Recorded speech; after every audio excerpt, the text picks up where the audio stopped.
الرحمن الرحیم ربی اشرح لی صدری ویسر لی امری واحلل عقدۃ من لسانی یفقہوا قولی رب زدنی علما۔ آج ہم بات کریں گے محرم الحرام کی فضیلت، اس میں ہونے والے واقعات اور عاشورہ محرم کے روزے کے بارے میں۔ یہ 4 ماہ اسلام سے پہلے بھی محترم تھے۔ ان میں 3 ماہ ذوالقعدہ، ذوالحج، محرم میں قافلے حج کے لیے جاتے اور چوتھا رجب کو عمرے کے لیے خاص کر رکھا تھا۔ محرم کا مہینہ سال کا پہلا مہینہ ہے۔ اس کی اپنی ایک شان اور خصوصیت ہے۔ محرم نام اس کی حرمت کی وجہ سے ہی رکھا گیا ہے۔ زمانہ جاہلیت میں اس کو البصر الاولیٰ بھی کہا جاتا تھا۔ محرم کے لغوی معنی ہے لائق احترام اور مقدس۔ اسلام جن کاموں کو کرنے کا حکم دے ان کو کریں اور جن سے روکنے کا حکم دے ان سے پرہیز کرنا چاہیے۔ حرمت کے مہینوں میں زیادہ سے زیادہ نیکیاں کریں اور گناہوں سے بچیں۔ اللہ سبحانہ تعالیٰ نے سورہ توبہ کی آیت نمبر 36 میں ارشاد فرمایا کہ مہینوں کی تعداد 12 ہیں اللہ کے ہاں، یعنی یہ اللہ کی طرف سے سلیکٹڈ ہیں۔ آپ صلی اللہ علیہ وآلہ وسلم نے فرمایا کہ بے شک زمانہ گھوم گھما کر اسی حالت پر لوٹ آیا جس پر وہ اس وقت تھا جب اللہ نے آسمان و زمین کی تخلیق کی۔ سال کے 12 مہینے ہیں جن میں 4 حرمت والے ہیں، 3 لگاتار ہیں اور چوتھا المزر قبیلے کا ماہ رجب ہے جو جمادی الکبریٰ اور شعبان کے درمیان آتا ہے۔ مشرکین مکہ بھی ان 4 مہینوں کو حرمت والا مانتے تھے۔ 3 حرمت والے مہینے مسلسل تھے اور مشرکین مکہ کا کام لوٹ مار تھا، تو مشرکین مکہ مہینوں کی ترتیب میں تبدیلی کر دیتے تھے۔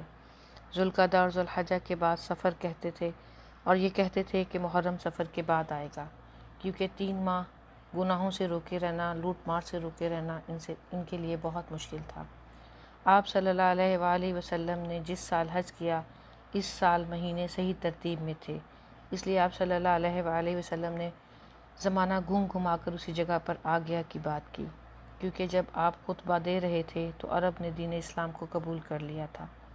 آپ صلی اللہ علیہ وآلہ وسلم نے اس ماہ کو اللہ کا مہینہ قرار دیا۔ ویسے تو تمام مہینے اللہ کے ہیں، رمضان کے بعد اللہ کے ہاں محرم کے روزے سب سے زیادہ افضل ہیں۔ ابن رجب فرماتے ہیں کہ اس حدیث سے یہ بات ثابت ہوتی ہے کہ رمضان کے بعد سب سے افضل روزے اللہ کے ہاں محرم کے ہیں۔ اللہ نے سال کا آغاز حرمت والے مہینے سے کیا اور اختتام بھی حرمت والے مہینے سے ہی کیا۔ یوم عاشوراء یعنی 10 محرم کے دن اور اس کے روزے کی فضیلت اس مہینے کے عام دنوں سے بھی زیادہ ہے۔ ایک تو خود 10 محرم کے دن کی وجہ سے اور دوسرا محرم کا مہینہ ہونے کی وجہ سے۔ اس دن حضرت موسیٰ علیہ السلام کو اللہ سبحانہ تعالیٰ نے فرعون سے نجات عطا فرمائی تھی۔ یہود و نصارہ اور قریش مکہ اس دن کی فضیلت کے قائل تھے اور اس دن کی تعظیم کیا کرتے تھے۔ زمانہ جاہلیت میں کعبہ کو غلاف بھی اسی دن پہنایا جاتا تھا۔ نبی کریم صلی اللہ علیہ وآلہ وسلم بھی اس دن کا روزہ رکھا کرتے تھے اور دوسروں کو بھی اس دن روزہ رکھنے کی ترغیب دی۔ رمضان کے روزے فرض ہونے سے پہلے اس دن کا روزہ فرض تھا جو کہ بعد میں منسوخ ہو گیا۔ پھر بھی اس دن کے روزے کی فضیلت یہ بیان کی گئی ہے کہ اس سے 1 سال کے صغیرہ گناہ معاف ہو جاتے ہیں۔ 10 محرم کے دن ہی اللہ سبحانہ تعالیٰ نے حضرت آدم علیہ السلام کی توبہ قبول کی اور حضرت نوح علیہ السلام کی کشتی کنارے پر آئی تھی۔ اسی دن حضرت عیسیٰ علیہ السلام کی ولادت ہوئی اور اسی دن وہ آسمان پر اٹھائے گئے۔ 10 محرم کے دن اللہ سبحانہ تعالیٰ نے حضرت یونس علیہ السلام کو مچھلی کے پیٹ سے خلاصی ملی اور اسی دن ان کی امت کا قصور معاف ہوا۔ اسی دن حضرت یوسف علیہ السلام کنویں سے نکالے گئے۔ اسی دن حضرت ایوب علیہ السلام کو مرض سے صحت ملی اور اسی دن حضرت ادریس علیہ السلام آسمان پر اٹھائے گئے۔ رمضان سے پہلے 10 محرم کے روزے فرض تھے۔ ام المؤمنین حضرت عائشہ رضی اللہ تعالیٰ عنہا سے روایت ہے کہ رمضان کے روزے فرض ہونے سے پہلے لوگ 10 محرم کے دن روزہ رکھتے تھے اور 10 محرم کے دن کعبہ کو غلاف بھی پہنایا جاتا تھا۔ پھر جب اللہ سبحانہ تعالیٰ نے رمضان کے روزے فرض فرما دیے تو رسول اکرم صلی اللہ علیہ وآلہ وسلم نے فرمایا کہ جو شخص 10 محرم کا روزہ رکھنا چاہے وہ رکھ لے اور جو چھوڑنا چاہے وہ چھوڑ دے۔ اسے بخاری اور مسلم نے روایت کیا ہے۔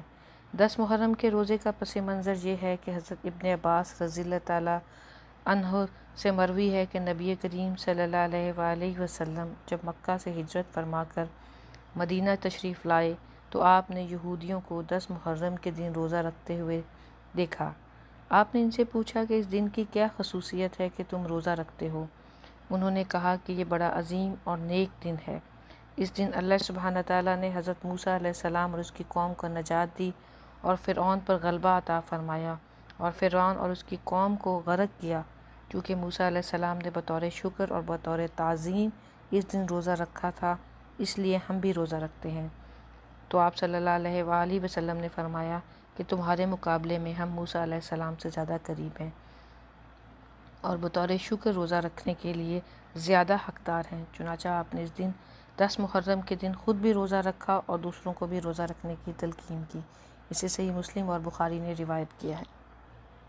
آپ صلی اللہ علیہ وآلہ وسلم نے فرمایا کہ اللہ سبحانہ تعالیٰ نے ساری کائنات کو دیکھا، پھر ان میں سے عربوں کو الگ کیا، پھر ان عربوں سے مضر کو چھانٹ کر الگ کیا، اور پھر سارے مضر کو دیکھا، ان میں سے قریش کو چھانٹ کر الگ کیا، پھر سارے قریش کو دیکھا، ان میں سے ہاشم کو الگ کیا، اور پھر ساری ہاشم کی نسل کو دیکھا اور ان میں سے میرا انتخاب کیا۔ میرے جیسا اعلیٰ نسب کوئی نہیں۔ حضرت عبداللہ سے لے کر حضرت آدم علیہ السلام تک کسی سے زنا نہیں ہوا، سب پاک دامن تھے۔ آپ صلی اللہ علیہ وآلہ وسلم کی یہ کہنے کی وجہ یہ تھی کہ بعض لوگ یہ سمجھتے ہیں کہ عاشوراء کے دن کی فضیلت کی وجہ سے اس لیے ہے کہ اس میں نبی کریم صلی اللہ علیہ وآلہ وسلم کے پیارے نواسے حضرت حسین کی شہادت کا واقعہ پیش آیا۔ اس شہادت کے پیش آنے کی وجہ سے عاشوراء کا دن مقدس اور حرمت والا بن گیا۔ یہ بات صحیح نہیں ہے۔ خود نبی کریم صلی اللہ علیہ وآلہ وسلم کے عہد مبارک میں عاشوراء کا دن مقدس سمجھا جاتا تھا، اور اس کی وجہ ہم پہلے اوپر بیان کر چکے ہیں۔ آپ صلی اللہ علیہ وآلہ وسلم نے اس کے بارے میں احکام بیان فرمائے تھے۔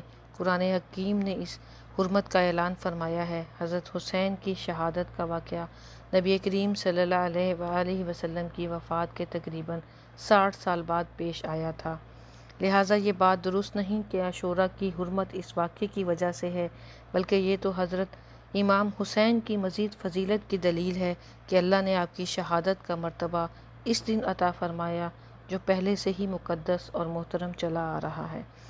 وآخر دعوانا ان الحمد للہ رب العالمین۔